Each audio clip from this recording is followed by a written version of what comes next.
Blessing my old teens, bang, bro. I seen a milli, I got motivated. I got motivated. Seen a milli, I got motivated. I got motivated. Seen a milli, I got motivated. I got motivated. Quit my 9 to 5 and now they hate. Recording in progress. Recording stopped. Make some changes. And now I'm elevated. I seen a milli, I got motivated. I got motivated. Seen a milli, I got motivated. I got motivated. Quit my 9 to 5 and now they hate. Used to see all their faces. I had to go make some changes. And now I'm elevated. Expensive dinners, I'm tipping on waiters. I'm sipping champagne with no special occasion. I just took a trade from Tyrone and Abel. The team we got big, so now we celebrate. Took a trip to Miami, I'm riding in Forex. Up at 4 in the morning, I'm stretching, I'm young. Kitchen pips in the morning, you probably was snoring. Every trip with the team, it be lit and we know it. We be lit and we know it. Made a couple milli, I'll show it. Motivated and grow it. Funding my milli account so it won't blow it. Yeah, all they watch is 2 candles. 100 racks is 2 handfuls. Turn it up the fire, no handles. Blessing my old teens, bang, bro. I seen a milli, I got motivated. I got motivated. Seen a milli, I got motivated. I got motivated. Quit my 9 to 5 and now they hate. Used to see all their faces. I had to go make some changes. And now I'm elevated. I seen a milli, I got motivated. I got motivated. Seen a milli, I got motivated. I got motivated. Quit my 9 to 5 and now they hate. Used to see all their faces. I had to go make some changes. And now I'm elevated. Hey, get into the bag. You know I attack. Yes. What's going on, family? What's going on, y'all? Welcome to tonight's session. Super excited to be here with every single one of you guys tonight. Let's get it. I see we got Tammy in the building. What's up, Jude? My guy, what's going on, my brother? We got Jerry, Alex, Tony. Michael, what's going on? We got Mark in the building. Wally, what's going on? I Spy, I see you.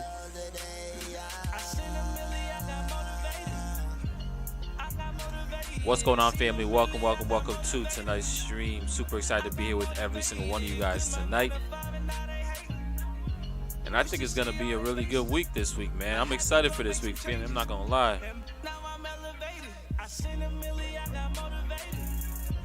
I got motivated.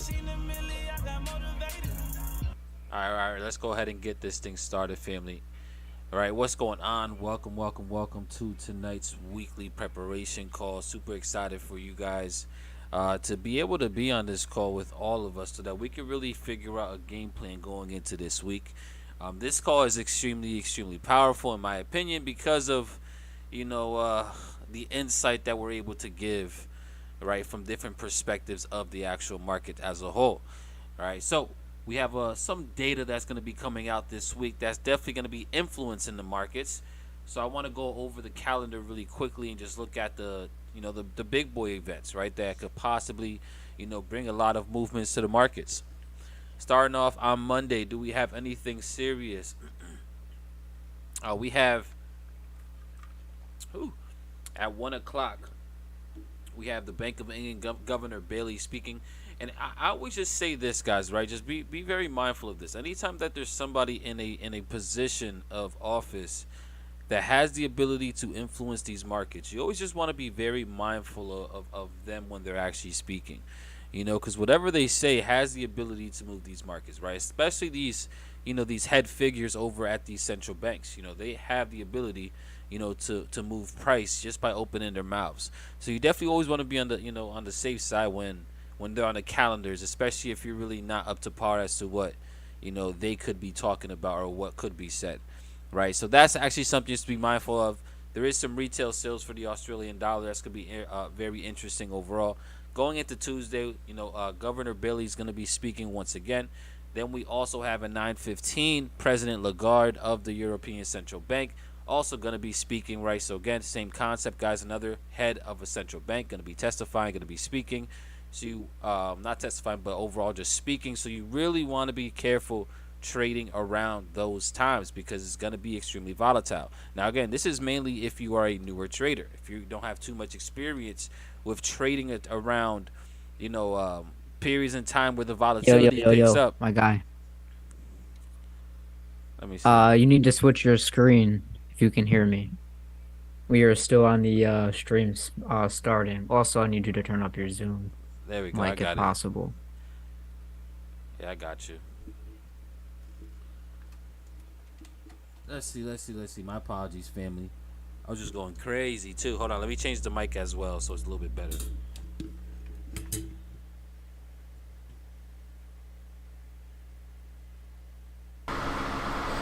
All right. This should be way better now, family. My apologies for that. Definitely left it on the wrong screen, right? But again, just like I was just talking about, you know, anytime that there is a head of a central bank speaking, you always just want to be on the safe side, right? And we have that occurring, guys, on both Monday and on Tuesday, right? Actually happening. So you want to be mindful around those periods of time when they're speaking because the market always starts to have an increase in volatility, right? And if you're not prepared for it, then yeah, you know, it could really either obviously help your account, but also hinder your account as well. Another event that I'm going to be interested on Tuesday is going to be the consumer confidence report as well.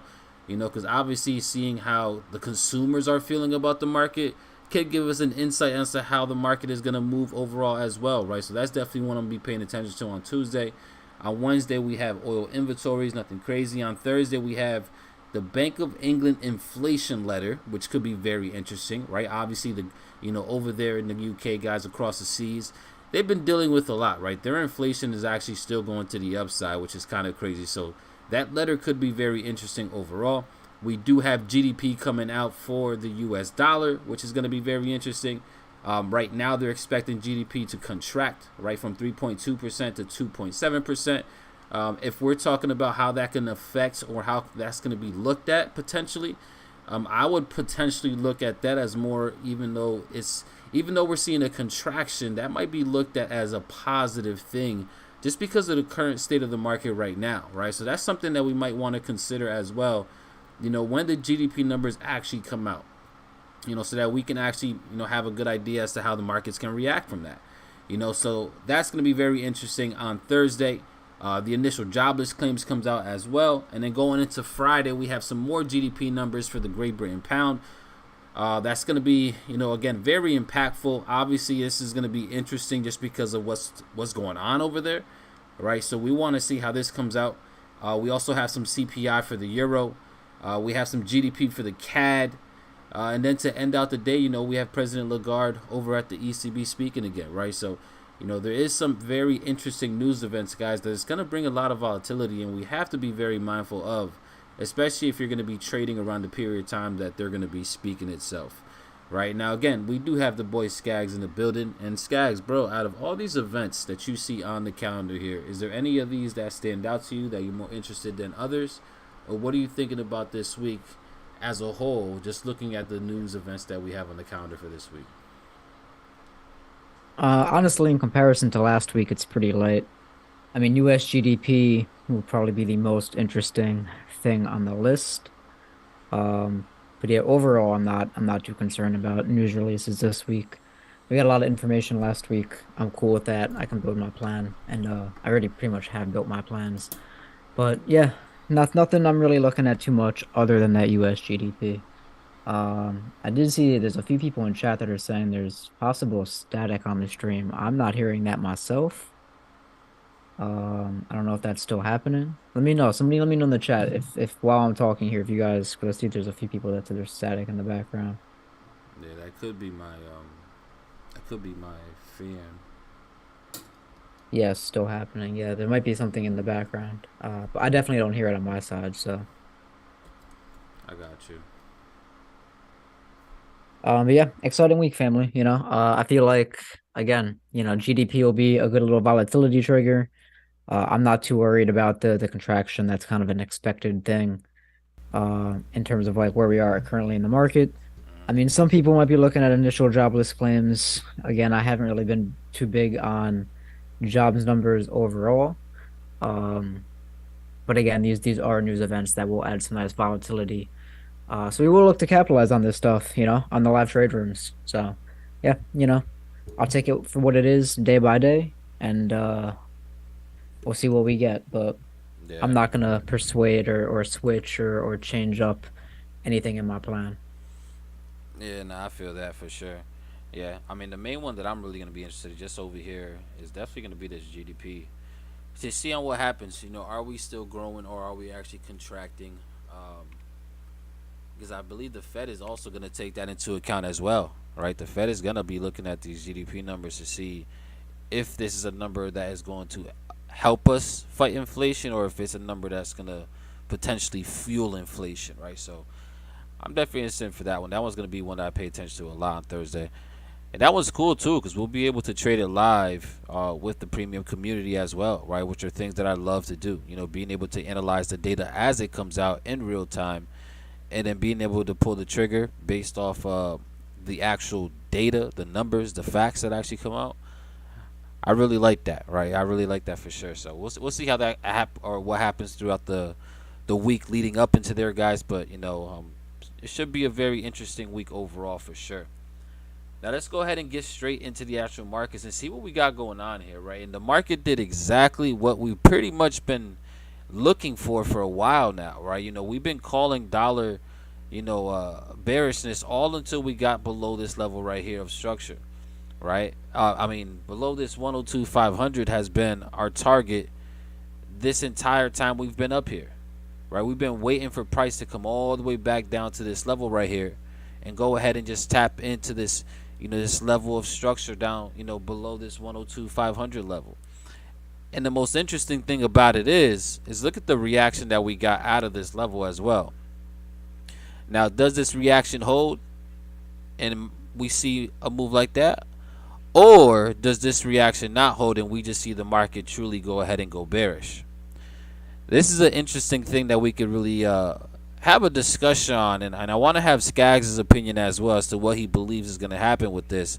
But I also want to bring up something from a fundamental perspective that can really influence the strength of the U.S. dollar, especially in the in the near future, right? And we're talking about the whole situation with what Russia and China are doing, right? Russia and China right now are purposely, right, getting away from utilizing USD in any transactions, right? So they're drastically killing the demand for the US dollar.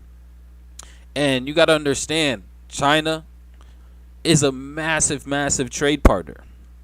Russia is obviously a massive, massive trade partner across the world, especially when it comes to energy. So the fact that now they are getting away from USD, them two powerhouse alone could by itself have some type of influence in the strength and weakness of the dollar moving forward right now. Skaggs, bro, I want to know your thoughts and opinions of that, right? Because obviously they've been talking about it for a while, but now it's actually happening a lot faster to where Russia and China are really planning on dumping all US dollars and start to getting away from the currency itself, right? What do you think do you think that's going to have an effect on the dollar itself? I mean, you know what my targets on EU are. So, yeah, I mean, like macro, that's the play. This is probably more macro than people, probably want to look at. But yeah, man, it's tough to say as like a US citizen, but like, I see the writing on the wall. I won't even really say that I support BRICS and all that because, again, that does kind of like dethrone our country's central bank and all that fun stuff. But I could see the writing on the wall. Again, there's a lot of power behind that whole BRICS movement and like lowering the demand for dollars. So yeah, you guys know me. I'm a macro dollar bear, right? Me being such a crypto maxi, right, is what some people would call me. Right, my love for like things like Bitcoin and Ethereum and a bunch of other projects as well, right? Some people would say I have that mindset of like, I want a monetary shift, right? I don't like the old fiat system. I yearn for something new. And BRICS again is not all that different, but relatively, returning back to the roots of like commodity based currency. So Yeah, man, like the stuff that's going on with Russia and China, again, very interesting. We can go down that rabbit hole for a long time. I could talk about this if you guys want to really have a serious discussion about it. But if we're talking about like the macro and like how that affects just the future demand of dollars, you're not wrong. I mean, there's a lot of other countries that are kind of getting on board with that, like Mexico being one of them, like literally one of the neighbors of our country. Um, so, you have things like that. You have, the possibility of Saudi Arabia kind of like leaning off of it and like dealing more in like other foreign currencies for like oil transactions, which again, it's been stuff that's been happening for a few years now, but again, it's becoming more and more increasingly popular. So yeah, that could obviously have a very negative impact on the US dollar, which I am a firm believer of. It's just that again, this is a little bit more down the rabbit hole type information, so to speak. Yeah, this is that interesting information though that could give you a heads up. Yeah, it's not. I shouldn't even really say it's like down the rabbit hole because at this point there's like legitimate proof that it's happening. Like it's not even really a secret anymore. The reason why I make it sound like that is because again, this is stuff we've been talking about for like 4 or 5 years. Because again, these plans have been in motion for a long time. Or just people don't understand. They think like, China and Russia just woke up one day and we're like, yeah, we're gonna dethrone the dollar today. It's like no, it's like these plans have been in action for the last like 5, 6 years, maybe even like arguably 7 or 8 since like 2015, 2016. So it's not an overnight thing, and that's how long it's been in action. They probably planned it for an additional 5 years before that. So yeah, it's been a long time coming. Long time coming. Hmm. Yeah, nah, it's very interesting. Gold plays a big part of that too, by the way. Plays a massive part of that, right? Yeah, gold plays a big part of that. So does oil. So does anything that's a commodity. All commodities play a part in that macro. That's why I'm So ultimately bullish gold. I'm ultimately bullish flying gold surpassing the 2000 level for sure. But I think it truly could, end up reaching around 25K, or not 25K, but 2500, by the end of this year. I truly see that as a very big possibility, which is pretty crazy to really see gold at that number. I think that would be I mean, is it crazy though? All that inflation and gold hasn't created a new all-time high yet? Sounds like it's pretty ripe. yeah, you're definitely right about that, As but I to think reach about that it, like like 2500 gold, they're level, saying that gold's not worth any more. Go back on like the weekly or the monthly. Just look. I mean, well, technically those are the highs there anyway. yeah, But like you're telling me that gold's like marginally not any more it's crazy. expensive today than it was back in like what's that 2010 that's over there? You know? Yeah. It's like try like we printed a lot of money. This thing it's due to run. It never really got to run, unfortunately. You got smacked down by tightening and other stuff. What's that? The Bitcoin overlay? Yeah, it's not showing up like I wanted to. Nah, it's because it's Yeah, yeah. because if you But actually for the look at prices, it's this, drastically different. like this looks similar to like how Bitcoin has been moving in terms of like the moves.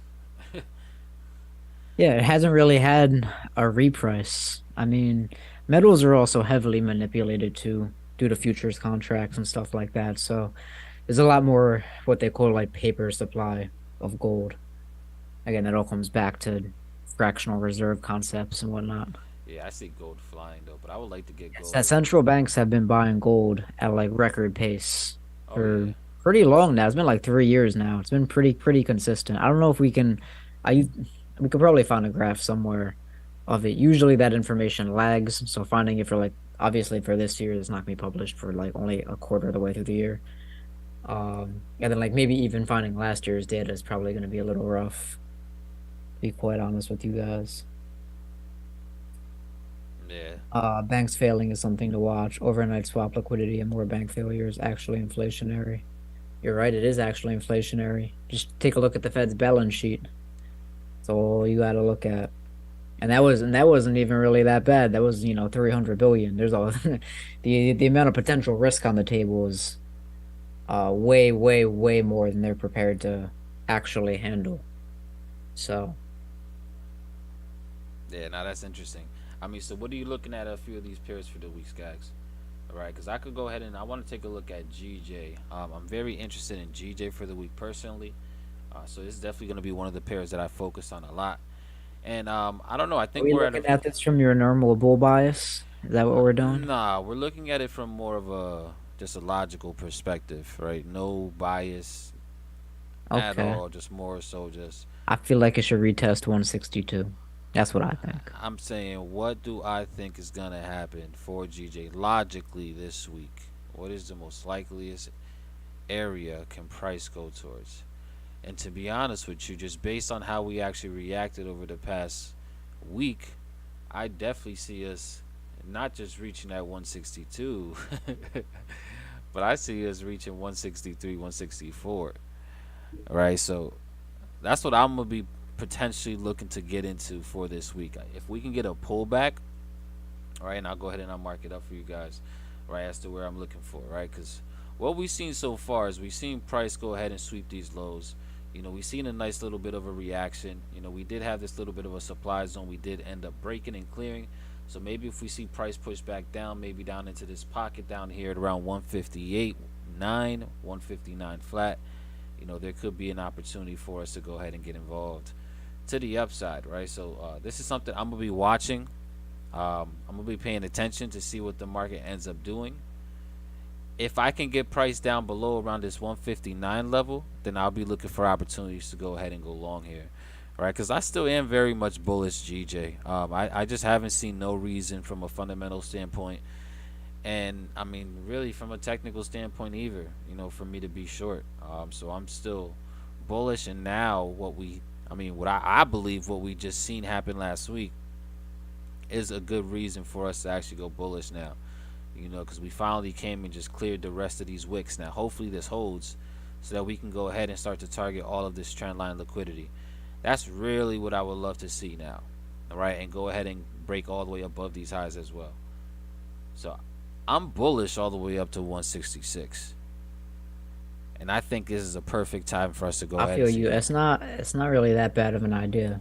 I mean, for me to open up 166, I'd have to see a few other things happen, but I'm still like I'm on that 159 entry. I really like that. I mean, I agree also. So for those of you that maybe weren't aware of some of the fundamentals that happened last week, especially with the yen, which does not favor my yen pair, strength ideas, they actually had a major decrease in their CPI numbers, which I don't know how magically they get to that point, but they should let the Bank of England know what they're doing because clearly the Bank of Japan just ignored the problem and it went away, and the Bank of England tried to fight it, and it just is still there in full power. So, but yeah, either way, CPI for the yen did come out to like 3.3 from like 4.3, so it was like a nice 1% drop, pretty amazing. The yen did continue to gain strength over the course of the end of last week somehow, even after that news, which again does surprise me a little bit. But it did fill out some of those higher wicks that Abel's like now putting on the chart right there. So I really do agree with like the 159. That would be like optimally where I want. Unfortunately though, I don't think we're gonna get that. Um so I would probably, I mean, depending what happens, I mean, if we can pull back to that, like that's where I'd want to strike. But she looks too bullish for even that, in my opinion. So I would probably have to try to strike at like 159, like 40. I just don't know if you're gonna get those other 40 pips. But yeah, either way, I agree with the overall idea. Again, I don't know if I would open up 166 right away. I definitely am expecting it to wipe 162.40, and then pending what happens at 162.40, we might open up higher, Hmm. or we might resume selling. I don't know. We'll have to see. We'll have to see. Um, Oh yeah. but yeah, nonetheless, I'm looking at the same setup for what's probably going to be happen at some point early this week, hopefully. I would love for that to happen. Yeah, I mean, my problem is that we might not even get it. It might just be ready to kind of fade off. So Yeah. Nah, I don't know. It does look ready to just go. But it's all good. Even if it does go, it's fine. We're not gonna chase it. yeah, that's what I'm saying. We'll find a different entry. It might have to be higher than what we're looking at, but we'll find the next. Yeah, we got There's this. lots of room to play. Yeah, around around that 161 level is another area. That's Yeah, if interesting. it takes that out and then we pull back again, maybe to like again to right back where we are now, that's fine. The idea is that, once it does give us a nice pullback, we'll look to get in. Yeah, so I mean, again, family, this is what I'm focused on for tonight. So I'm gonna see if we can get entries below 159.5 is definitely an interesting area as well. All right, because price could go ahead and bounce back above right off of that level. But I'm also keeping my eye on the 151, the 159 level as well. All right, so that's gonna be lit for tonight. It's gonna be lit for this week. I'm holding. If I get an entry, again, I need this. I need this 20 to 1 risk to reward right here. I'm holding. This is a 10 to 1 right here.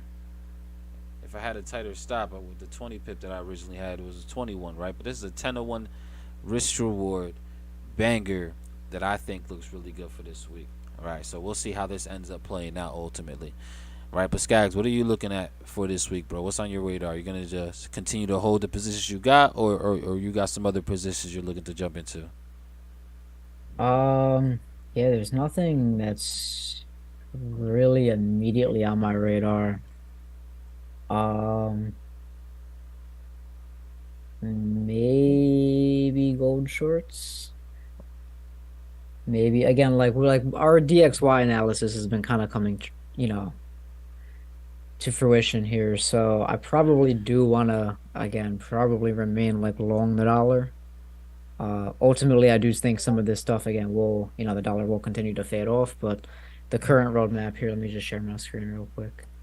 Um, the current roadmap for the DXY, and again, guys, I just follow my my main idea until it breaks. All right, so again, this has been the main idea, and you guys can go back on all the Sunday calls, and you can look, and again, this as long as we're following this red line, all is right in my world. So again, for the past week and a half, 2 weeks, we've been expecting, minor bounces, pullbacks.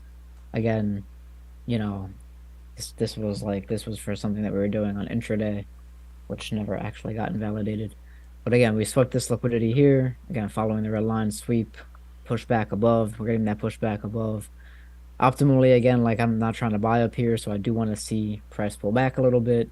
And then we're going to continue buying until, maybe like the 107 level is taken out. So like that's like the next idea that we're looking for, right?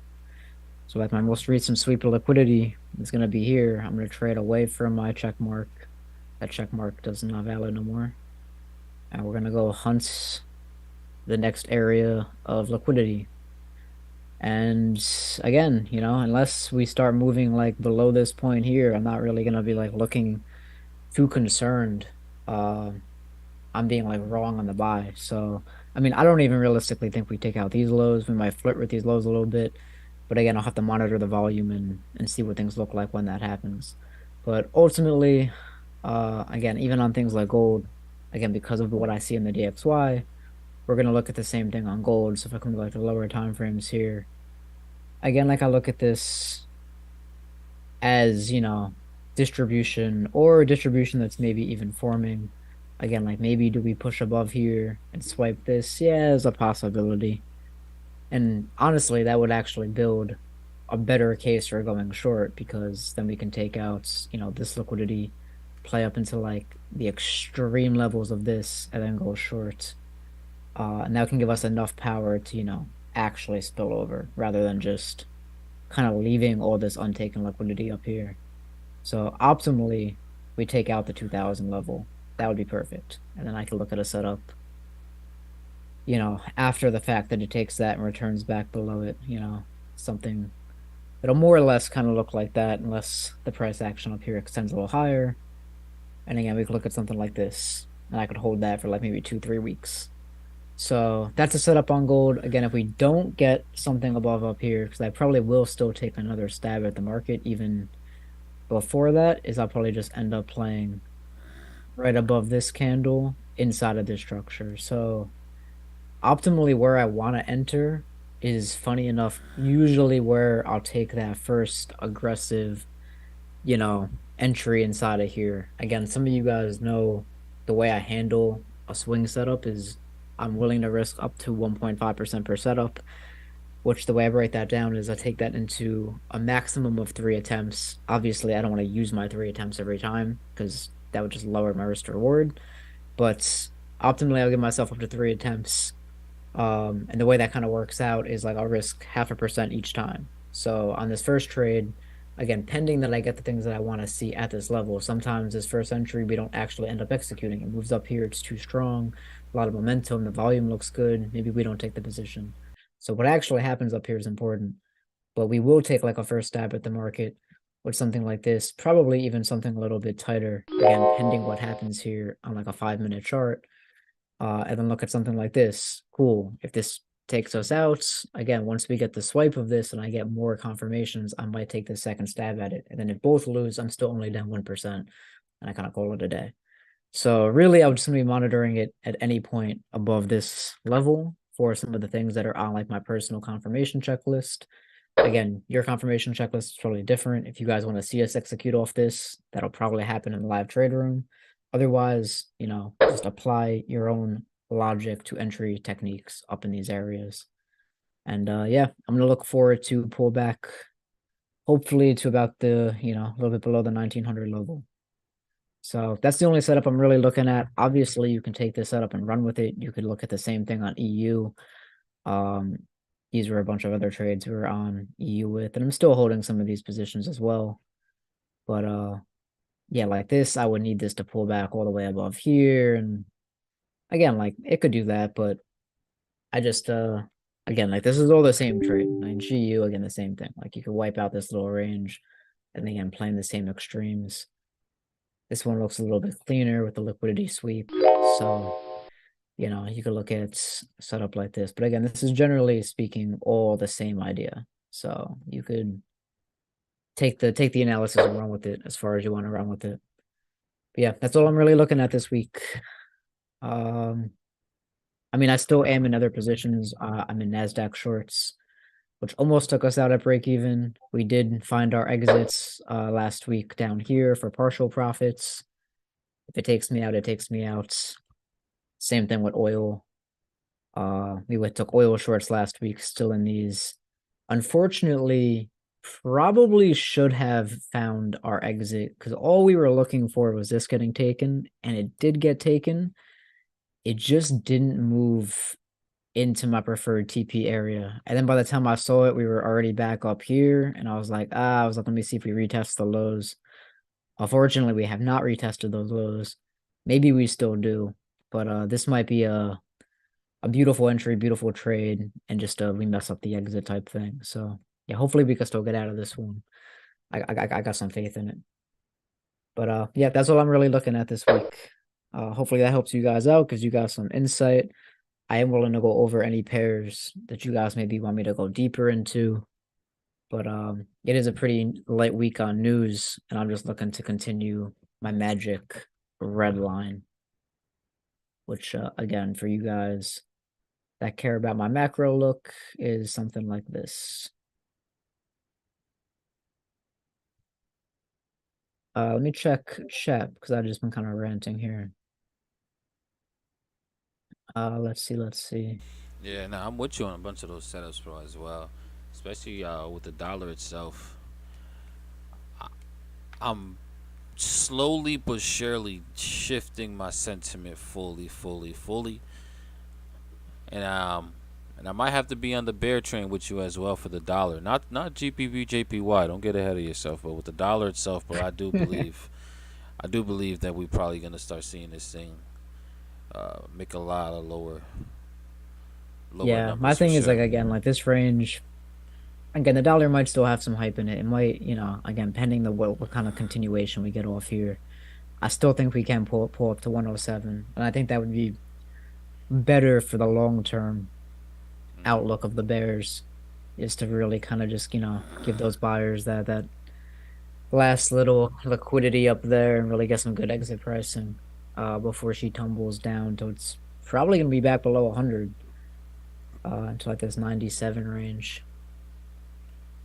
And then GJ, yeah, I don't know, man. GJ, I'm monitoring this because on a technical basis, especially with like the volume like this, I'm gonna still lean towards the sell side.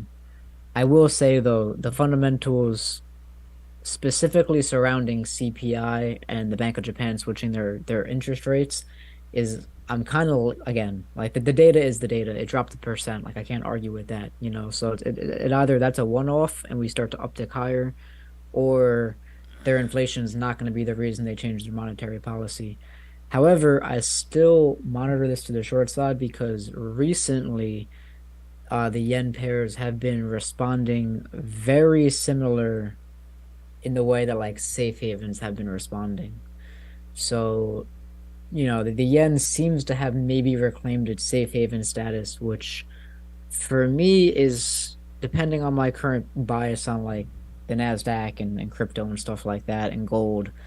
Um, then that would be also my same sentiment on GJ, which means GJ might be able to find more liquidity, like maybe below these lows.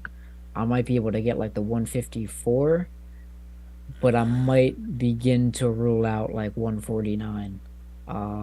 Again, we'll see. I have to see what it looks like as it moves down. But if we get some nice gold pullbacks, some good indice pullbacks, and some fear in the market, I think the yen will thrive in that environment. I just don't think betting on it purely because of the Bank of Japan pivoting, that's not, you know, that's not the full 100% of the reason, as it was like way over here. Obviously, the Bank of Japan knows better than I do because they're handling their inflation by just ignoring it. So, congrats to them. Now I want you to take a look at the yen basket and tell me what you see.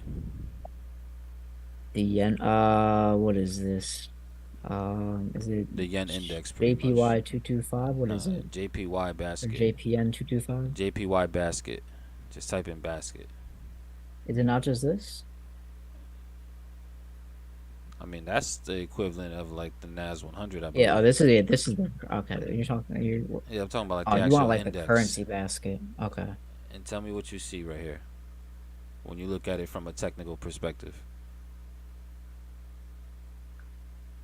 Uh, and I like a specific. I mean, I'll just look at all time frames.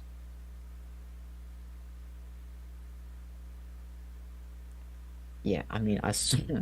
I mean, this just makes me more bullish. Yeah, and that's why I'm wondering. That's why I'm asking. Let me know what you see. I mean, this makes me more bullish again. Like my thing is this, bro. Again, maybe the Bank of Japan doesn't pivot, but again, if they've reclaimed safe haven status, like I think they have, and like this is like pretty damn convincing the way things have been lately. Like I mean, if that's the case, and again, like the Russia China like issue continues to grow, like the yen again, especially if you're talking about like macro, like you're not gonna have macro dollar weakness, right? So you're not gonna have like the DXY redistribution here. Is like this is not gonna work out without the yen getting stronger. Like the money's gonna flow from the dollar. Like if this chart comes true, then this goes bullish because the outflow towards foreign currency will be higher. Doesn't even matter in general. Same thing with the like euro would expand. They all expand because people were flocking out of one of the largest for what's pretty much anything else at that point, and the yen being one of those things. So yeah, I don't know. I would be super bullish. Like I would still be super bullish on this. What really does this for me is like, yeah, like look at all this sell side, like, look at all this sell side volume that just like was just completely absorbed. I don't know. Like again, like maybe this pulls back on lower time frames, but I just see this compressing. It's already been just compressing to the point that it just breaks out. Again, you have all this inefficiency here if you like to be a smart money concept, you know, nerd about it. Yeah. I mean, like monthly, you have like monthly OBs. I mean, maybe you can argue that it never got retested. I guess you can make that argument, but now you're just creating another giant engulfing candle on a monthly. Yeah, man, I don't know. I'm bullish. It doesn't take much for me to look at this and say that I'm bullish, to be quite honest with you.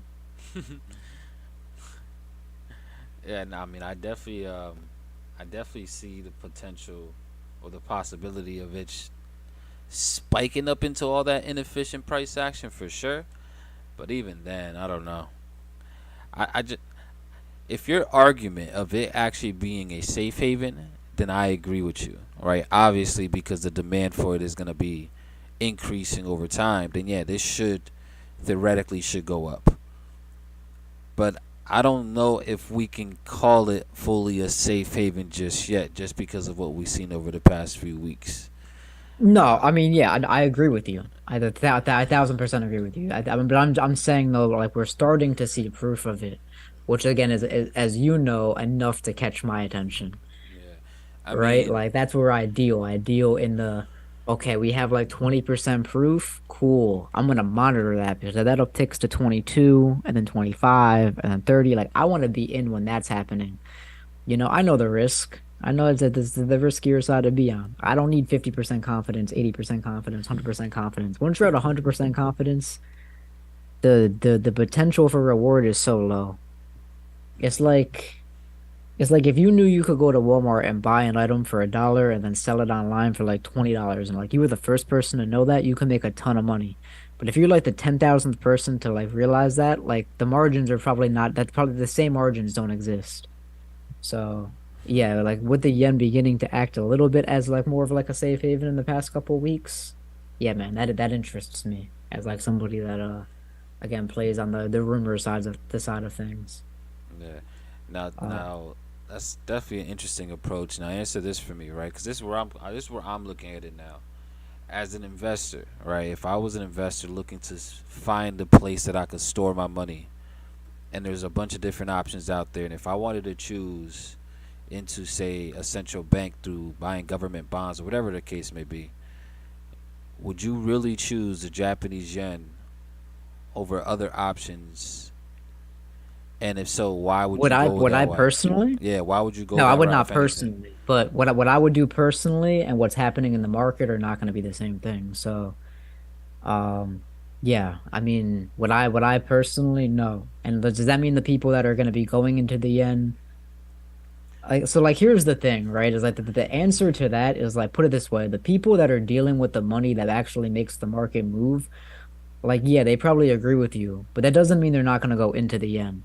Like they're still gonna go. They're still like they're playing a game of like major diversification too. So it's like money is still gonna flow into the yen, albeit maybe not as much as others. So like this question is it's like almost like the wrong question because like any answer you give to it is just nonsense because you're already starting at the wrong point. Is like it's not like is it like is something else going to get more money and like more volatility? Yeah, maybe and probably. But it's like if I look at it from the big money scheme, money is still going to flow into the yen, whether the answer to this is yes or no. And that's the point. So like me personally, though, bro, like no, I probably wouldn't. I would probably pick something better. I probably would pick something better. I probably want to go with a central bank that has higher rates or is, you know, again acting in ways that like the Bank of Japan isn't. Like they're still doing QE over there. So like, are they the best choice? No, absolutely not. Not Yeah, by a long shot. But will money still flow into them as a result of the fact that money is outpouring out of the dollar? Well, the answer is yes, because a forex pair called USDJPY exists. So, yeah. Nah, I mean, you're right. Like, I mean, like again, like it, so that that, and it's again, that's going to affect things like GJ, right? Like UJ might like fall more, but like the fact that like more people would rather own the pound than the yen might sustain GJ higher, albeit, yeah. there's going to I be mean, swings back and forth, but and you just get like a choppier market. and this is So, I definitely get your point for sure. But yeah, again, like that's how I would look at that and though, like this is personally. why I asked from like an investor's perspective, right? Because Also, your obviously, volume on my side has drastically dropped off. yeah, I know it should be loud still for the stream, so I just gotta talk a little bit louder. But yeah, so this is another point I wanted to bring up, right? Because again, from an investor standpoint, you are trying to store your money in obviously quote unquote safe investment, but you're still trying to earn on your money as well. If you store funds, let's just say to keep it in simple terms, over there with the Bank of Japan, you're technically going to be losing money on your investment because there's still negative rates. So again, I get the perspective of having to invest early, But that's why for me, I just don't see it just yet. Do I believe we could potentially spike above this 8,500 level right here? And I'm looking at the JPY basket again, right? Just above, into all that inefficient price action. Yeah, I do think that's possible. But I believe once we get up into there, we're just going to see, a lot more sell side volume, in my opinion. All right, just because as of right now, it's just not safe. It's not a safe investment to store money over there just yet. What if I told you what if I told you that it wasn't that because people were going ah it's the best way to phrase this. What if I told you it's not because people are buying it, but it's because they're just nah, because I know what your argument to this is going to be. They're still doing a QE, so no matter what, there's more supply coming into it. All right, yeah, I mean, like again, like you're not wrong. Yeah, it's tough, You're bro. not wrong, but it's just like It's for tough. me, it's beginning to be less about the yen strength and more about the dollar weakness. Again, though, you're not wrong. Like Yeah, but for anything, it, everybody it should would go be to smarter to gold. put your money anywhere else. It really would, because again, you're not earning anything I mean, on it by holding it the in, you smartest know. decisions will probably honestly be either Bitcoin, if we're being honest. Bitcoin is still a very good viable option, but also gold. The metals, silver, platinum. We might see obviously an Well, the uptick in question those is too, metals. though, is like what's going to become of BRICS? Because somebody just wrote in the chat, was it Mark? I think it was maybe Mark. Yeah, so yen again, so like they're even on the list of potential to join BRICS. So it's like what's gonna come become of BRICS? Because like right now, again, they don't have like a at least to my knowledge, maybe I got to do a little bit more research to back up what I'm about to say, but like to my current knowledge, I don't think they actually have like a currency they've all like agreed upon. I don't know if that's going to be something new based off of a combination of things from all of them. That's an interesting concept. Again, I like a different version of like the euro.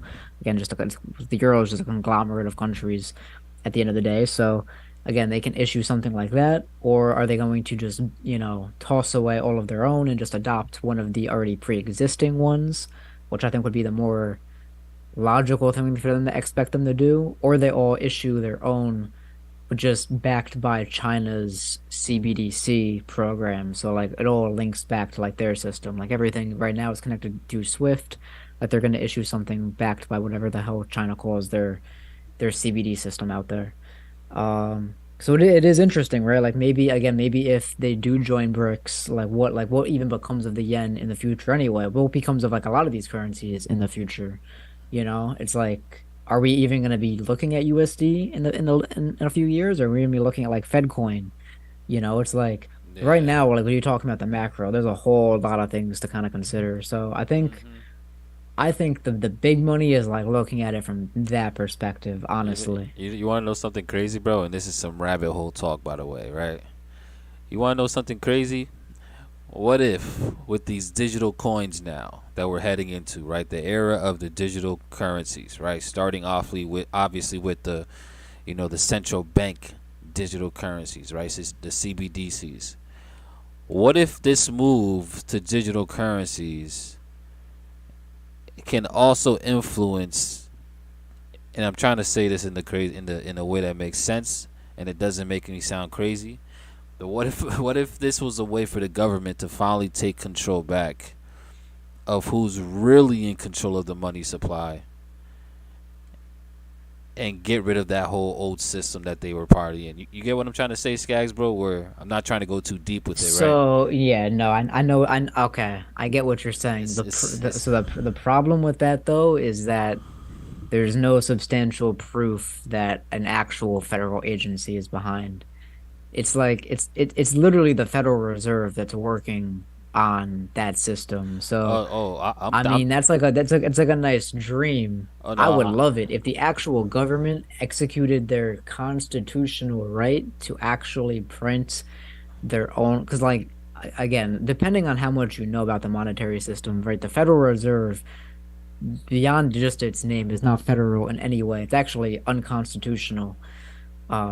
It's but well, that's a whole different rabbit hole. That's not even a rabbit hole. It's just fact. It's just something that we've accepted and the government just rolled over basically on.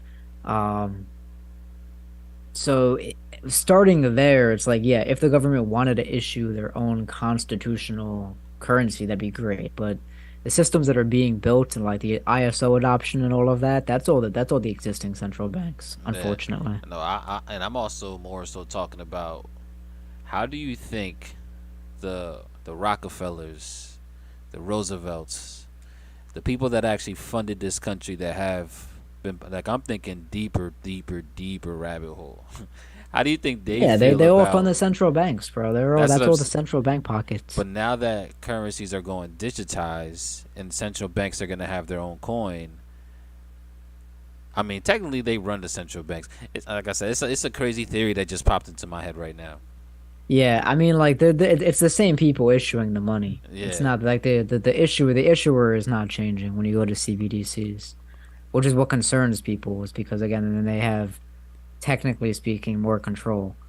Um, the truth is they have that control already. You just have people think that they have more power than they have. They're like, oh, if I have cash, I can do all these things, and it's like, yeah, to an extent, but stay woke. generally speaking, even that they have ways to follow around. You would have to be a master of your craft, right, to think that you can again still circumvent, Hey man, the system just because you have cash. stay woke. Hey man. Yeah, way easier said than done, Eric. Yeah, again, a lot of the people that say things are like that are just crazy. Yeah, now that's a whole different conversation. I don't know, bro. It depends on where you are on the crazy scale, as some Yeah, people would call it, yeah. in terms of like conspiracies and stuff. It said I see expose the that elite. Kyle's on the call. What's good, Kyle? How you feeling, bro? What about the digital currency with an Man, I'm expiration feeling date? great, man. Feeling great.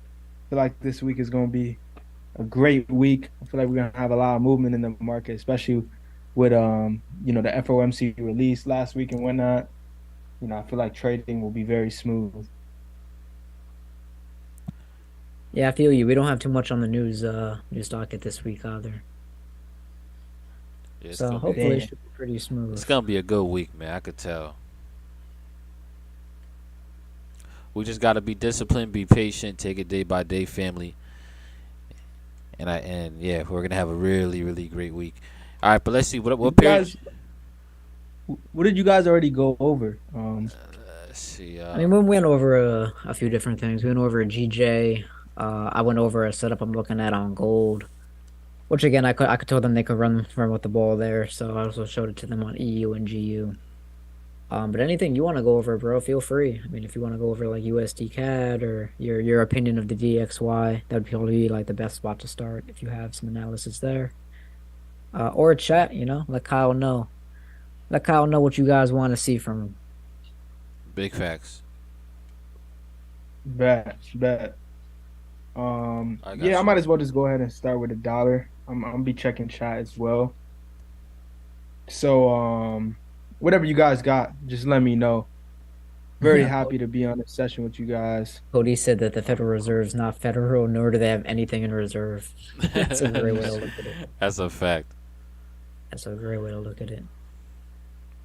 Let me try to share again. Yeah, take the There shot. we go. Bet. So pretty much, I didn't even hear what they were talking about, but I'm pretty sure a lot of you guys are already in alignment with me. I think we were looking at this candle for a long time, and we were just waiting to see if maybe we can get a reaction off of it. Whether you guys played it or not is totally up to you guys. We were definitely playing this right after the FOMC release, because this is something that I see happen a lot. It's like whenever there's a break of structure on a daily, it's giving us permission to retrace on the weekly, right? So, if we were to look at the weekly time frame, this thing clearly shifted in momentum. And we would prefer this thing to just continue straight down. But then again, we did leave some imbalance up here. And looking at this, I'm just like, this does need to be retested at some point. And if I were to look at the daily, I really saw this break of structure here. Um, we did kind of break and close above this previous high. So, I'm deeming this as a break of structure. So I see this candle down here and I'm just like, this thing sweep liquidity, took out traders, and we always like to play candles that take out traders and rebalance its price. So this thing could definitely come up and rebalance price. And these are my favorite candles, the candles that take out traders to rebalance price. So, I'm actively still playing this level. We could retest even down below here and this will still be valid. But if you were to ask me, I think we kind of already got that mitigation. I think we already got like a little bit of a 1 hour break of structure and whatnot. So I feel like the next possible level that would be valid for this thing to give us a trade off of is maybe this on the 1 hour. This definitely looks very, very, very, very nice. It could come down all the way to here, but I don't really think so. I think it'll just retest the top of this range right here. We were in like a little bit of a range and then, it broke out of this. So, I really feel like it's just gonna retest the top of this range. If not, then it could dig in to like towards the bottom of the range. But, by then I feel like it's kind of just gonna be a little bit too extreme at that point. But those are two possible levels that I'll definitely be taking trades off of to start the week, maybe Monday, Tuesday. See if the dollar could just start rebounding from here, taking out some of this. Let me put this full screen for you guys. You guys can see a little better. But yeah, I really do feel like we can take out some of this trading up here, and maybe these highs. Maybe we need a little bit more data for us to see this high be gets taken out. I would say, if you're playing very conservative, then you would target right here for your next target, because we could definitely just continue down, but this would be the area where I would say to just keep an eye out on, because we don't want to just marry our bullish bias. At the end of the day, I would love for it to see it come up and fill in some of this higher inefficiency that we have up here. I would definitely love to see that, because our positions that we got down here and down here would definitely be some nice swing positions. But not everything could be a swing. We do have to keep in mind that, this thing could reject from here and start giving us more downside. So, I'm kind of just giving you guys two possible supply and demand zones to play off of. I'm going to be leaning more towards the bullish side. I'm going to be leaning more towards this thing, reaching down and, filling in some of this before going up. But, we do have this zone right here that I would pay attention to, just in case, to see some potential reactions off of this. If we get a reaction off of this, then, it could be something that you can play. Me personally, I'll kind of just be leaning more towards the upside. But still, I do want you guys to just keep those zones in mind. Now, I don't know if you guys looked at EU and GU and whatnot. Oh, USD CAD. All right, bet. I'll just go ahead and look at USD CAD. It's crazy because I feel like USD CAD likes to do its thing on Fridays. And, I caught a little trade off of this on Friday. I was just like looking at stuff. I know we weren't live personally, but I was just like looking at stuff just between me. I'll just go ahead and remove everything off my chart. So, honestly, I am a little bit bullish on USD CAD. Not even just a little bit, but, I am looking a lot more bullish on USD CAD than usual. I feel like this thing, is going to eventually take out this high right here. We have this high right here that I feel like we'll be taken out because of just clear momentum. Like, you just look at the chart, especially on a 4 hour, it's a little bit more clear. Momentum is just like clearly to the upside. There's nothing that's showing us downside. Like, this right here, this move up was very sharp, very rapid. Um, every move up was very rapid. If you guys look at the swings to the upside, the swings to the upside were very fast and far. While these bearish moves were more so corrective, if you ask me. And we're getting pretty much the same thing over here. We're getting more of a corrective structure. And these corrective structures eventually do break out. And whether or not that's like something that didn't mean to do that. Uh damn, I just exited out of my tab. 1 second, guys.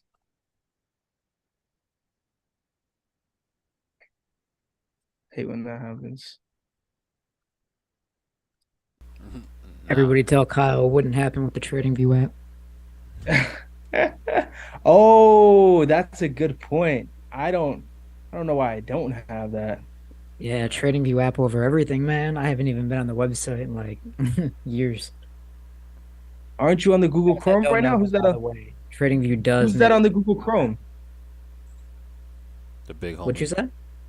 There was somebody that was sharing their screen that was just on the Google Chrome. Was that you? No, that was not me.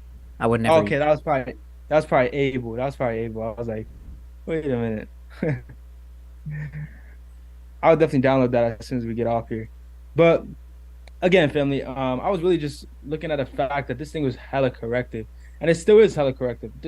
All this move right here is more so downside trading, but it's taking so long. Like it's really taking so long to make his move. I really wouldn't, even attempt any sells unless we raid this high first.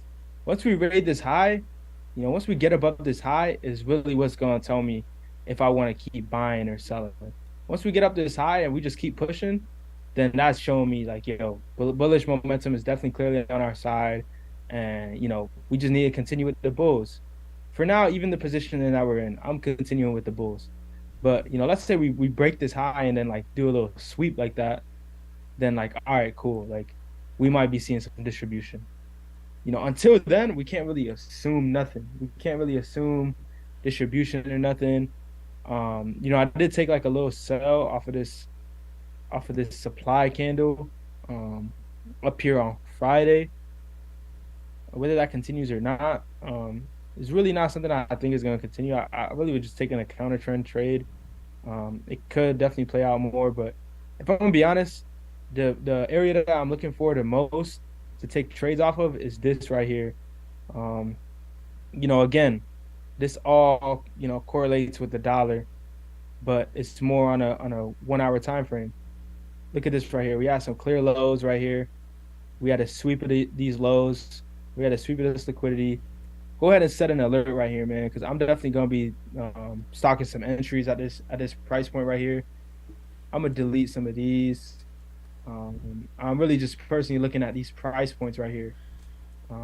This right here is that high that we want to get taken out. I'm gonna just delete all these alerts and just focus on this one because I do like this candle. It's very low risk, high reward. So, if you were to look at this, I would say we would be playing like a 20 pip stop loss, 22 pip stop loss on this trade for a potential of a 200 pip trade. So that's a 1 to 9, 1 to 10 risk to reward right there on this setup. Keep your eye on that. It gives us everything that we like to see. It correlates with our dollar analysis. Sweep liquidity. It's giving us a candle that takes out traders to in turn rebalance price. We have some opened inefficiencies right here that were left behind in the market that I do see us going ahead and start getting filled. So definitely keep an eye on his USD CAD setup, family. Definitely keep an eye out on that. Is at the 1.36522 level. And I definitely will be taking something off of that. And I'll let you guys know on the premium calls Tuesdays through Thursdays. When I actually do take these entries, I'll take them live with you. So you guys go ahead and know. But yeah, that's what I have on USD CAD. EU, EU. I do have something more so like this. I had marked this up on Friday, so let me just give you guys a little updated markup. Um, I mean, I'm still kind of more so looking at that. I really don't see anything different yet on EU. I'm still more so looking at that. It's pretty much the same zones that I have on the DXY marked, but just an inverse.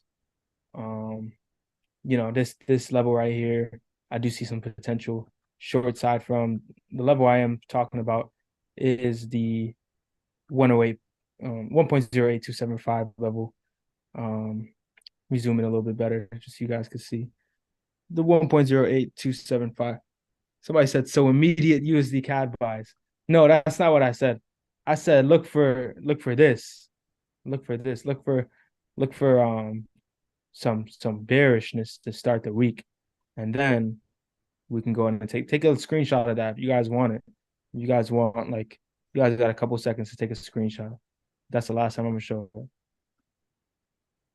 But yeah, pretty much looking for the same kind of thing, but on EU. It does correlate with my dollar bias as well. Like I said, these are just two levels. I always like to give two levels because I really do feel like, it doesn't have to come all the way up here. That's what you guys have to understand. Like, it doesn't really have to come all the way up here. It can just play the continuation. That's why I'm saying, like, have these two zones marked, because this is only a 10 pip risk. This is also more so like a 10, 20 pip risk. So, the potential risk to reward on these trades are there. It's worth the 10 pips. And a lot of people will be like, oh no, I just want to wait for it to come up here. That's fine. Like that's cool. Like the risk is still like 10, 15 pips for these lows, which are more so 350 pips. 1 to 10, 1 to 20, 1 to 20 actually, not even close to 1 to 10. But I'm okay with risking 10 pips at an early range. Like I'm really okay with that because the people that are going to be waiting for it to come up to here, sometimes they'll be waiting all day and they won't get that. And they'll be mad because they missed out on a 1 to 30 setup because they were waiting for a higher level when 10 pip risk is something that, or 9 to 10 pip risk is something that you should be okay with giving up for 300 pip trade, right? So I'm looking at both levels here. I'm going to be taking this thing short, obviously dependent on what we're seeing around New York session time. That's why I said make sure you guys are tuned in to our premium sessions Tuesdays and Thursdays, because pending the reaction, I won't just be putting a pending order here. It's going to be pending the reaction. So once I see the reaction on lower time frames that I like to see, then that's only then is when I'll be executing on things like this. So yeah, I do like that. We did take this setup in the Profit Society Premium on the live stream, and I sent it out to the Discord. I would pull up this just to show you guys like how really transparent we are, because one thing here at the Profit Society is we preach transparency over everything. We preach people over profits. We don't actually just say it. We don't even actually say it a lot, honestly. We don't really like to mention it a lot because this is just what we like to do. But if you were to see, every single time we take a trade idea here in the Profit Society, we always send you guys the chart of the before and the after. So you guys are getting to see where exactly we enter in the markets. I don't even know why it's not loading. But you guys always get to see the before. You guys get to see the before. You guys always get to see the after of, when we're taking stuff and whatnot. I don't know if somebody could show that on the screen that it loads for them, maybe Able or Skags. But we'll drop the link in the chat for you guys. We always send it right before we take this trade setup in the Discord and on a live session. And this right here is the aftermath. It did run for about 1 to 5. This thing is still technically running. I still have a little position open on this thing. So, I'm going to go ahead and scratch that though. If you're in it, you're in it. Shout out to you guys. But if you're not in it, this is a potential areas that you could actually start to look to get back in. So, if you didn't catch it or you're not a part of the premium just yet, that's cool. I'll give y'all a little bit of time before you lock in. But for now, if you guys want another entry, I would say start looking tonight, honestly. I feel like this thing might even drop tonight. Like, I don't even know if it's going to give y'all some room for New York session. Like, I really hope it does give out something for New York session, so I could get into it again. But, just being honest, we could really just drop from this level right here. Like, it's coming real close to it. And I have a feeling that it's not going to wait for New York session. I really have a feeling that it might just go ahead and drop around the London session. So, if you were to ask me, this thing is still technically in its range, but I feel like it's gonna drop pending this daily. After this daily candle that we got on what is this on Friday? After this daily candle we got on Friday, I really am expecting some follow through off of this. Maybe we could retest this candle and start trading a little bit more down. If we were to go to the 1 hour, I mean, if you look at the 4 hour anyways, I feel like it's just doing some choppy stuff regardless. I feel like this right here is choppy. If we were to look at momentum, it's just choppy. And that confirms a lot with the daily candle. So, I'm looking to see if we can get some follow through off of that. This is the two levels that I have marked up. I have 1.22665. And, I also have this little higher range with the imbalance marked, just in case we do decide to like sweep some liquidity and decide not to give the reaction today. That's cool. Like, it doesn't have to give the reaction today. It could really just follow through from where we're at. So two levels I got again is 1.22665. I do got the 1.23130. This imbalance. Or 23135.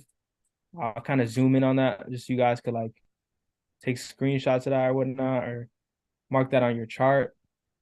But yeah, something like this is what I see happening on GU. And if these things do break, then we'll reanalyze. But for now, I really do feel like that's something that more of a play that we can start taking on GU to the downside. I feel like this thing has been trading up for a minute, and now we're getting some momentum shift. This right here was giving me momentum shift, to be honest. This right here. When I saw this, I'm kind of like, all right, cool. This thing is starting to shift in momentum. And the follow through off of it is not something I see coming up here to break these highs. I don't feel like that's gonna happen unless we get something different tomorrow. Then we'll reevaluate. But for now, I'm looking for this thing to either bounce off of this level here or bounce off of this imbalance that we left behind. Either or can be valid. If you were taking a setup off of here, I would play maybe something like this. With like a 20 pip stop loss to take us down to, potentially all the way down here again, like potential 1 to 20 trades here. But just to keep it short and sweet and give you guys a first target, I would say just go ahead and look for the bounce off of this. Anybody can tell me what this is right here? I know some of the students that have been following us for a while could tell me what this is, because you guys have been paying attention and whatnot. It's some sort of hidden. I kind of gave it up. but it's a hidden what, right? A hidden what? Is a hidden something, right? Some of you guys already know. Drop it in the chat. I want to see who knows, right? Who knows what I'm talking about here? Something hidden. And this right here, you look at this on the 30-minute.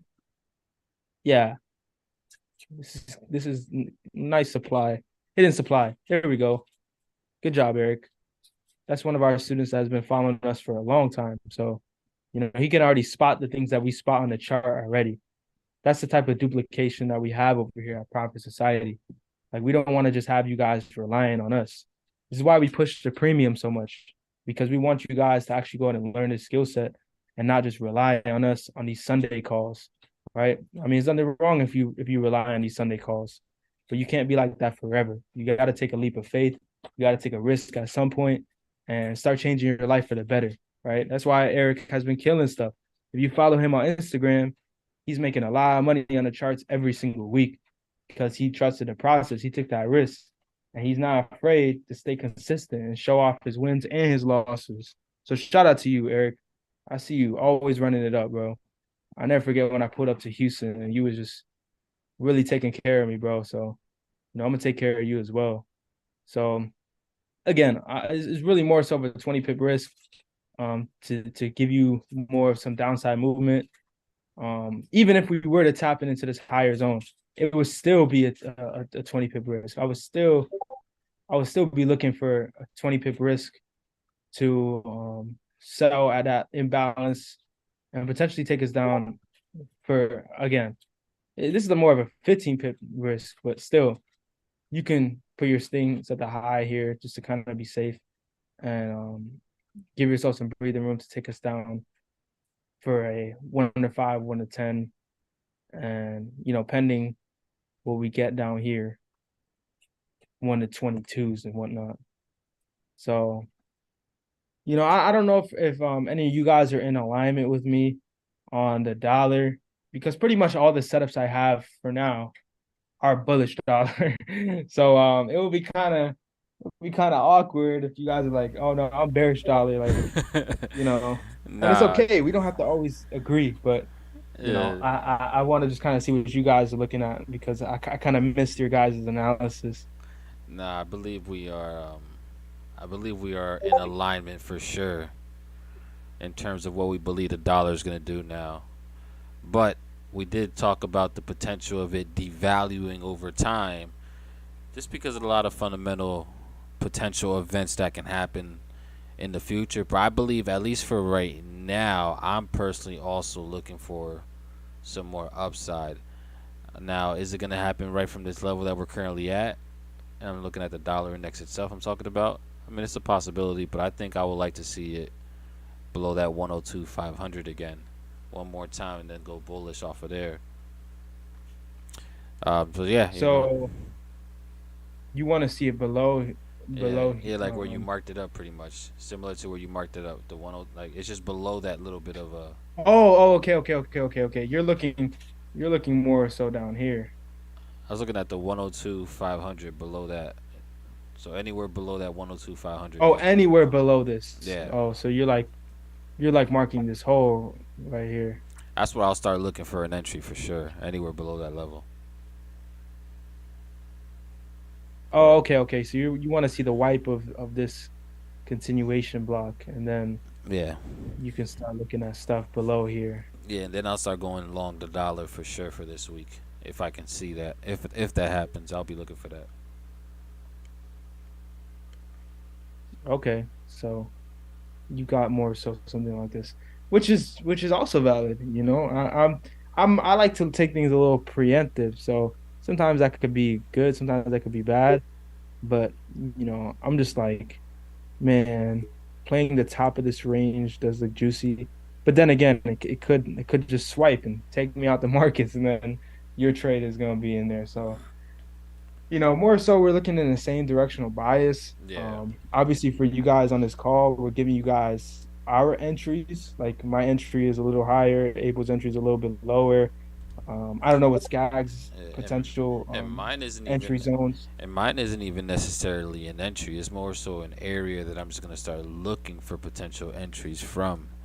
right? So like once the price gets below that 102.5, like I'm on alert, just waiting for any type of evidence, right? Usually looking for that obviously that shift in structure on the smaller time from the 1 minute, 2 minute time frame for those entries, right? And the reason for that is just you get a crazy risk to reward because the risk is so tight.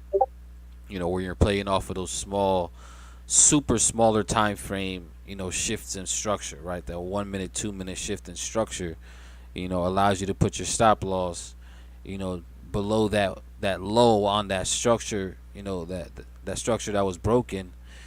And since you're playing off the smaller time frame, man, the risk to reward is insane, right? So that's what I like to do. So yeah, below that 102.5, I will be actively looking for, long positions on the dollar. Right now, that doesn't necessarily mean we're going to be buying the DXY, but we're going to be using that as a reference.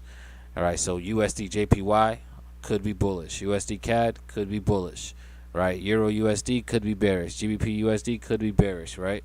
So on and so forth. So that's going to be interesting to see how the market does play out for us, man, for sure. No, that's a fact, bro. I do like taking them lower time frame things that actually correlate with higher time frame bias. See, that's the thing. A lot of people are stuck on these 5 minutes and these 1 minutes and these 15-minute time frames. But what you explained is very, very key. Like it's okay to look at the 1 minute and the 3 minute and the 5 minute and the 15 minute, just as long as your bias is something that aligns with something on the 1 hour and the 4 hour. I was explaining this to like somebody the other day. He's like, "Yo, how do you know if it's a 15 minute or a 30 minute how do you know if a 15 minute or a 30 minute zone is going to play out?" And, I'm just like, to be honest, man, like, I'm only playing stuff on the lower time frames and on these 1 minutes and 5 minutes. Like, I'm not on the 1 minute and 5 minute or, even down to the 15 minute usually at all, unless it's already in a zone that I marked up on the 1 hour or the 4 hour or even the daily. That's when I'll start going down to like the 15 minute, the 5 minute, the 1 minute and whatnot. So, What will I think really that's a blow your good. mind is when you realize that it's all the same thing that you're looking at. It literally is all the same price. That's why I have no issue going to the smaller time Yeah, it's frames. We're like that. Like looking for the that's same that's always things. a thing that like I think people struggle with too. Is like they don't. I don't know, man. It's like whether it's 15-minute structure or 4 hour structure is irrelevant. The structure is there on all the time frames. Which you really like. Where most people mess up, I'll be honest with you, is probably that they assume that the first touch to a price zone is going to be the only touch to a price zone. And this is just like basic like accumulation distribution stuff. Again, this is why like ranges, like even if you're looking at a 4 hour zone, that doesn't mean the second it gets into that 4 hour zone on the 5 minute chart that like you're immediately gonna reverse. You might initially see a reaction, but you might start to see things develop. Again, like Abel was saying, right? You start to see these like lower time frame breaker structures. And again, you could take like little stabs at the market during that, which is all great, but it's like it's still all the same zone, right? It's you're just choosing to look at it a little bit differently. And I think where most people mess up is like they just get so caught up in, and even myself, really. I'm really just speaking from experience here. So really, like what I'll do is like I'll just start stabbing at stuff because it's in my zone that I expect supply or demand to kind of like kick in from. Where you could just be more patient and really watch what happens and strike after something has developed. But Yeah. nonetheless, I think we're all in pretty much alignment with what we're looking for on the DXY. Like I would love to see again the same general idea that's been discussed here. I do want to say though, Abel, did you see this headline that Winston shared in our Discord? Let me see. I did not. It But says just in, President of Kenya tells citizens to get rid of US dollars. president. What? Now, straight up, I watched the video. It's on Twitter. It's on Watcher Guru. It's like a 20-second clip. He kind of almost says it like, Trying to I tell mean, y'all, again, they have to say it like semi jokingly, but he was like stay pretty serious. woke. I'm trying to tell y'all, and Um, that's what we were just talking yeah, he about. said he said because in the coming months the market will be different. And again, it's just the writing on the wall. Like anybody's that like, especially over there, like they see the writing on the wall. Like the pressure.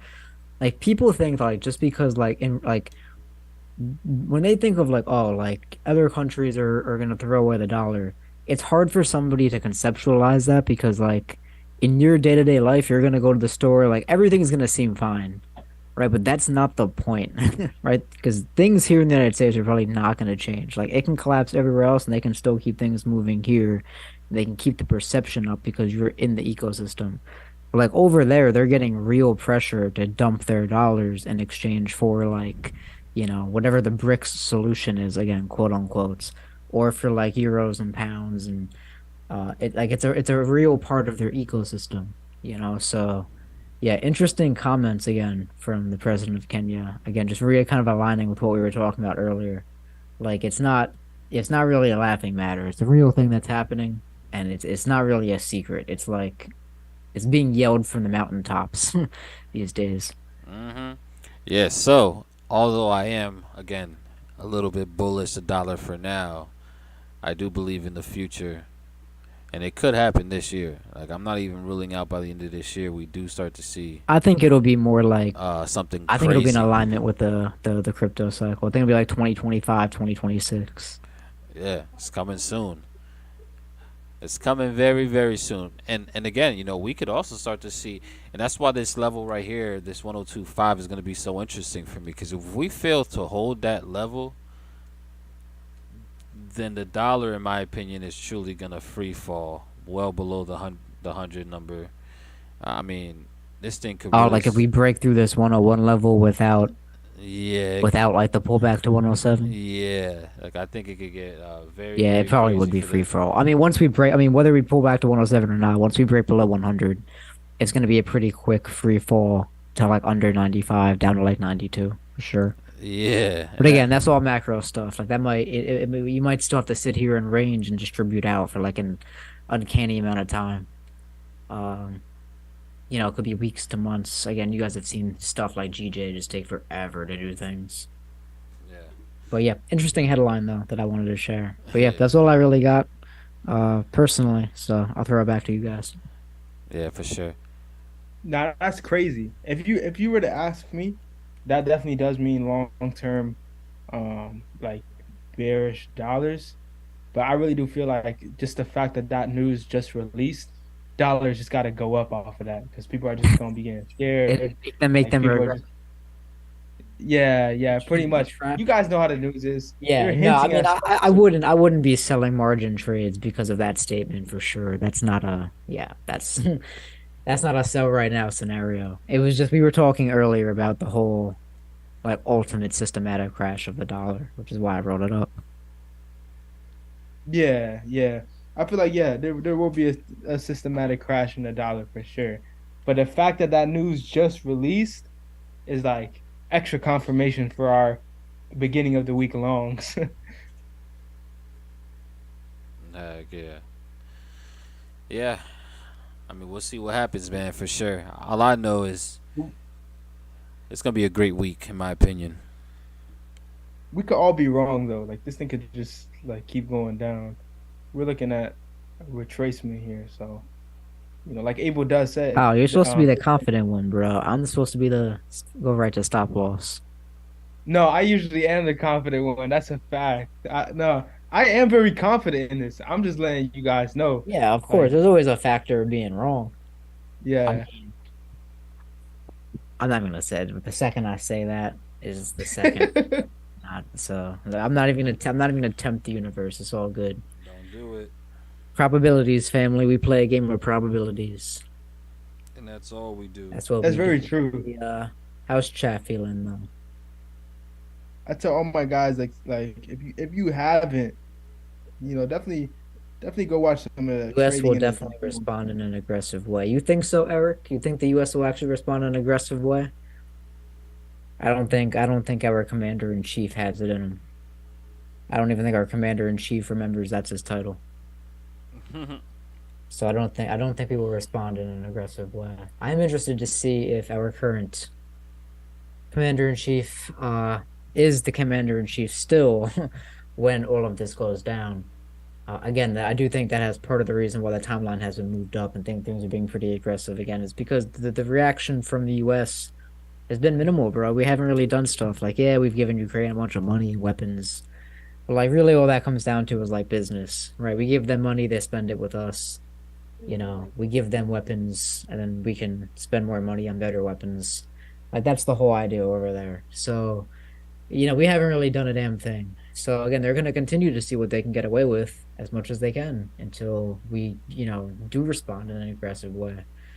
But I mean, like they're out there, they're moving nukes. I mean, like if you're keeping up with like the steps that Russia, they're moving stuff around. They say it's not a concern that we have no reason to move our stuff around, and we have a lot more stuff, so we probably don't need to move our stuff around. But they can't brush that under the rug. Reaction time is everything. Um, so yeah, just interesting again, interesting dynamics happening everywhere. U.S. responding in an aggressive way to any things that Russia and China are doing again has not been the currents. We have not done that yet. So they're flying balloons over our country again. They're they're not being as aggressive as people would like them to be. So let's see. Asian enemy markets will probably change the reserve currency from USD. However, US is one of the major suppliers of defense equipment, so USD will always maintain its importance. Yeah, as long as that remains true. As long as that remains true, but that's not a hard thing to change. You don't think that China can become a major supplier of defense equipment? Why is that so hard to believe? They become the main supplier of everything else. The USD may still be driven to do preferred immigrant destination. I don't know, bro. Europe's got open borders. We've got pretty open borders too. Yeah, it's preferred. I don't know. Preferred is a strong word. Is it preferred or is it just easier? Or it's a lot easier to migrate over to China. It's not a it's not really an easy migration for most people, right? It's things to keep in mind. Right? Is it preferred or is it easier? I think at this point it's just easier. Yeah. If you think the US gonna just watch and let it happen, you might want to question your opinion. So that's the thing though, bro, is like I don't think the US is gonna just watch and let it happen. I wouldn't expect them to, but I also understand that a lot of the reason why it's allowed to go on is because the people that could do something are also lean towards that same side, as in like as if the other side like infiltrated us. Remember, just because you hold a position of power in our country does not mean that your ideologies align. That's a big mistake that people make too, is they assume that everybody that works in government is like has an American first ideology. And that was a thing that Trump really like kind of went off, and like that's probably about the only thing that I could respect. Like we do need to have like an American first attitude. Do I agree with the way that his definition of America first? No, not really.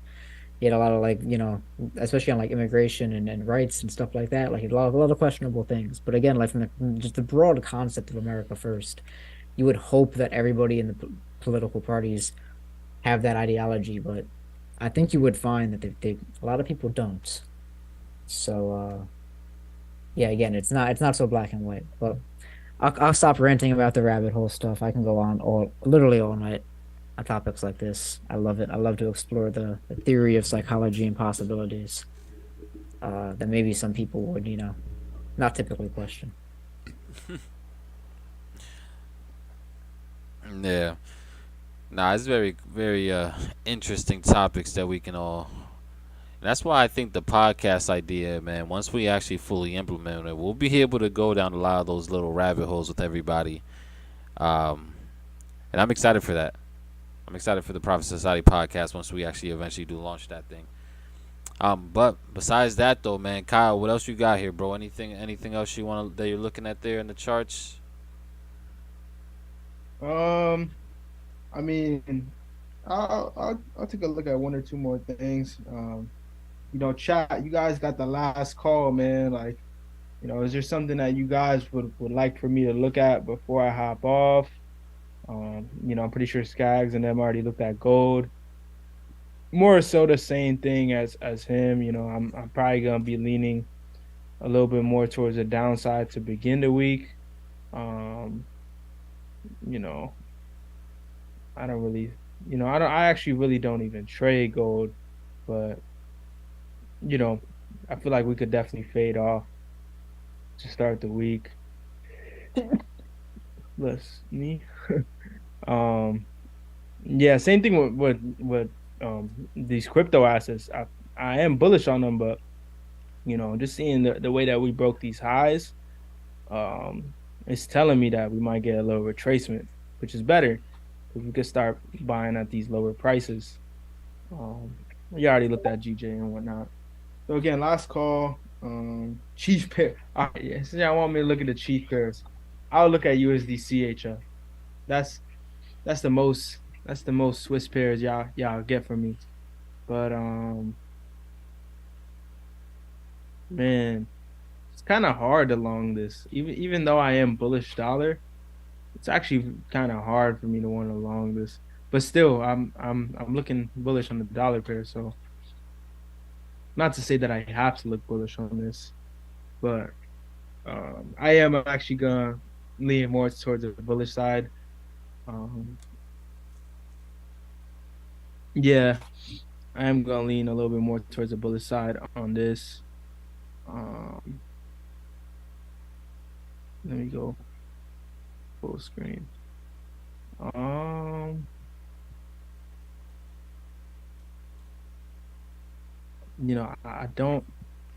I don't really like this though. I don't really like this little imbalance. But I feel like we're just gonna go ahead and sweep that and come up to here. So if you were to ask me for something off of the Swiss, good old Swiss. um, I'll be honest, bro. I don't even like that thing at all. I don't like it either, bro. Yeah. It's Like, giving I'm me like some. looking at this and I'm like, yeah, I would struggle to give. To be honest, this looks a little bit more bearish than anything. Like it wants to I push. know, I know. Let me not even I force would it. like it to sweep those 4 hour lows. Or the only other the only, well, yeah, the only other thing I see on this is maybe you can buy it at like the 9140 area. That would be like if you wanted a lower time frame that probably aligns with like our DXY thoughts, buying it at like 9145 and then targeting where you have that 92. That would be like the probably the best play. Maybe this, yeah. Get a little bit of that dollar weakness and then dollar strength into the rest of the week. Yeah, so But I'll even say that doesn't Skag. even look, I don't know. I like this Still too. looks unlikely to me. I like this little imbalance here. It depends on which zone gets hit first, to be honest. If this Well, I mean, imbalance gets there's no way then. Oh, okay, I see what you mean. if this gets hit first, then like I'm probably just gonna decide that if I was trading this thing, I don't trade this. But if this gets hit first, then all right, You would like we expect might the just whole get thing to get wiped. Okay. yeah, because we're filling in price action. Honestly, that looks more probable than anything. Like, honestly, I would agree. I would agree with you personally. That's Yeah, probably how I would look at that. I'd probably say we end up compressing where we are. Maybe you take a little bit of the liquidity, especially like maybe into like London. You take a little bit of the liquidity there, like 91.62, kind of like you have, and then go up, hit the sell. but then again, we want I'm looking at this too. I'm kind of like yeah, this right here is equal highs. So that's not going to be my first like type of analysis. I would prefer us to come into the zone, like come into either your candle or my candle. I Would you actually you would have you would this. buy off that 91.62? You would trust that? I mean, it's an 8 pip stop, so I'm okay with that.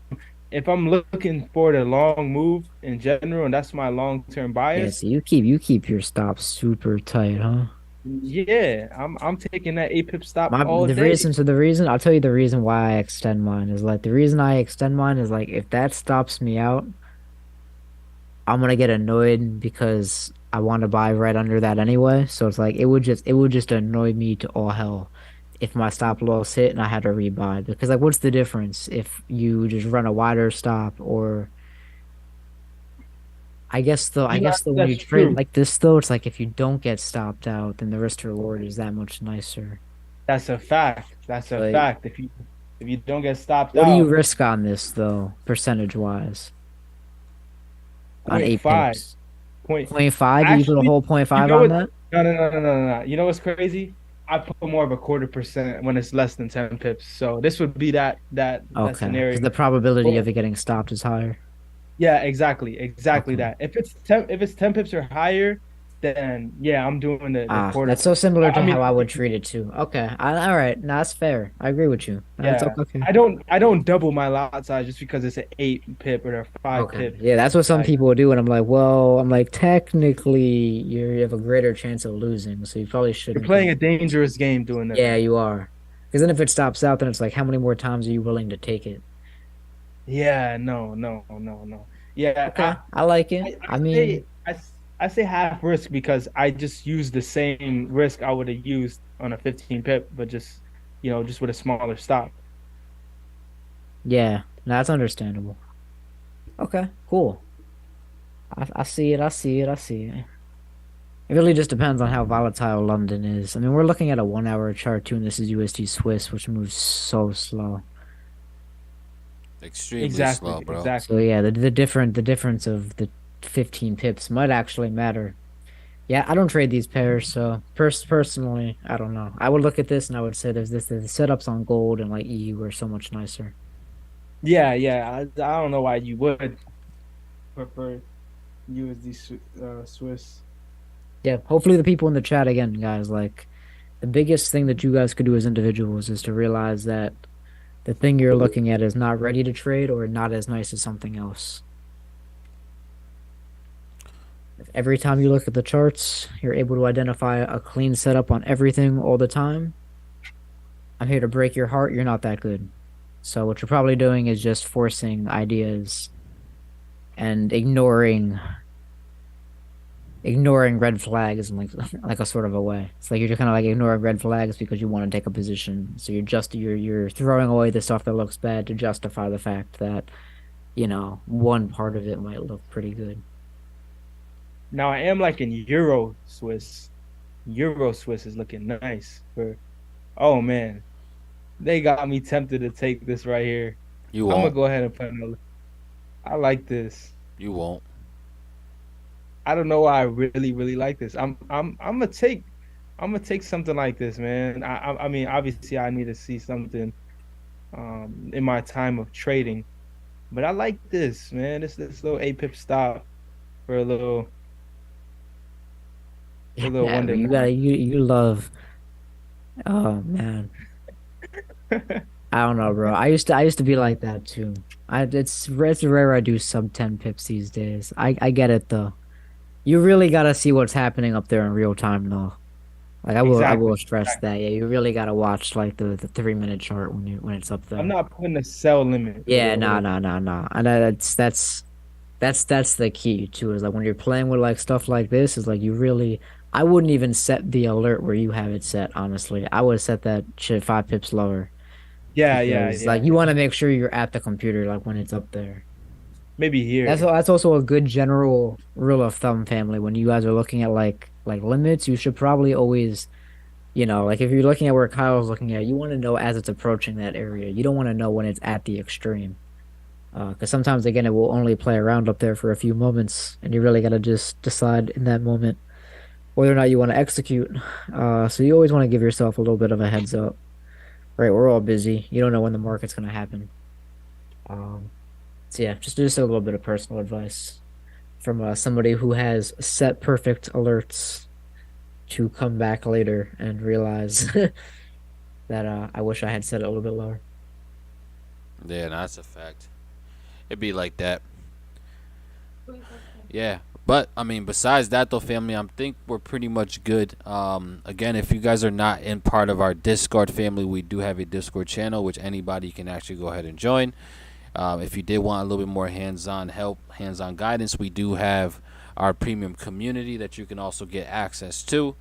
And I truly believe it is definitely one of the best communities around. Obviously, I'm a little biased, but the type of conversations that we have in there are definitely not normal conversations that you normally see when you talk to other people in this space. So, without further ado, though, family, we do appreciate you guys for jumping on tonight. We will be back live on Tuesday inside the premium, so make sure to get in there, and we will talk to you guys all next week on next week's live call. Appreciate y'all. Love you guys. Have a great rest of you guys tonight.